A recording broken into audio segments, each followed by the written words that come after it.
Needle exchange programs are becoming more common in the United States due to the dangers and the disease spreading such as HIV and AIDS. But what are needle exchange programs? Needle exchange programs are locations and facilities, usually in bigger cities, where intravenous drug users can go and take their dirty needles and exchange them for clean needles. They can also seek counseling as well as get assistance in getting clean. Needle exchange programs began to appear in Europe in the early 1980s.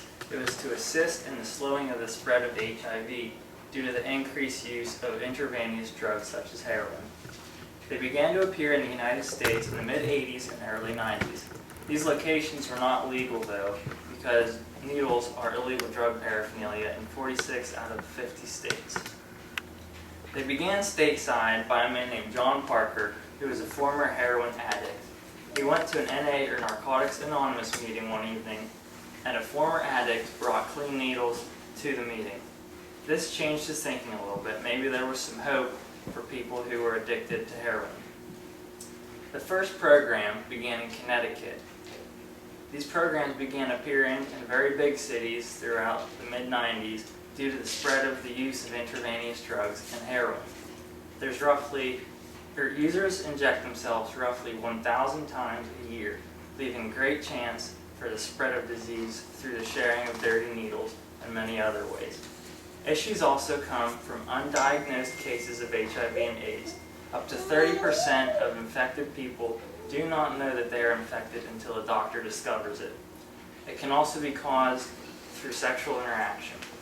Over 15% of new HIV and AIDS cases come from intravenous drug users. The rest link back in some way, whether that be childbirth, intercourse, or sharing needles. We need these programs to combat the increase in these diseases. Over 70 million people worldwide have been infected from the 80s to today. In 2014, 1.3 million people in the United States alone were infected. 12,000 of those people died from the disease. Intravenous diseases are the leading cause of accidental deaths in North America. The U.S. is the only country that banned funding, which left it up to donations and volunteers to keep these programs and facilities properly operating. Recently, though, the ban has been lifted.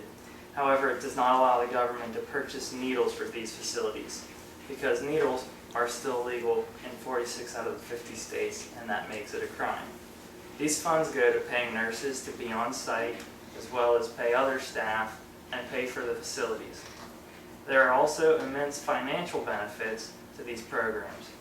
Needle exchange programs typically limit users to 1 to 3 visits a day, amounting to $5,000 to $15,000 for a lifetime of these needles. HIV treatment, on the other hand, costs $500,000 to $1 million a lifetime. These programs save large amounts of money for these cities.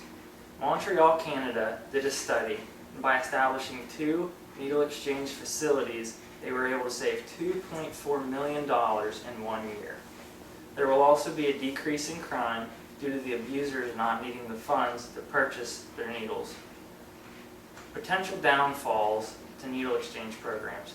There is the possibility of an increase in the amount of users. There could also be a decriminalization of the substance due to government involvement and the demand. There are also now no consequences then for those users. You can't overdose because Narcan is everywhere. You also have less chance of getting disease now. There is also a fear of government involvement. It could cause a leap in expenses, making it difficult to acquire these needles, like it did with liquor and tobacco, causing the prices to go up immensely. It would also be harder to acquire due to the demand and the expense of the involvement, and it may require a decriminalization due to government involvement in purchasing of needles. What are the benefits of these programs? Well, in 2010, the U.S. collected 29.1 million needles off of the streets from users. Studies in Vancouver found that HIV and AIDS had decreased by 80% from establishing needle exchange facilities. It keeps needles off the streets, out of young hands and prevents exposure of young children and adults to those substances.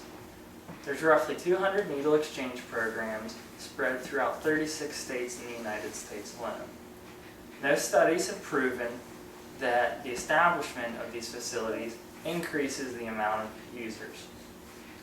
Needle exchange facilities have also established counselors and guidance, as well as handing out protection for sexual intercourse. Other programs and connections are also available at these facilities to assist abusers and addicts on getting their life back on track. I am for these needle exchange programs. It benefits all, not just one person who is addicted. It benefits your family and your kids who are living out on the streets. There is also a greater chance for those abusers to become functional members of society again through having hope of not becoming a diseased individual.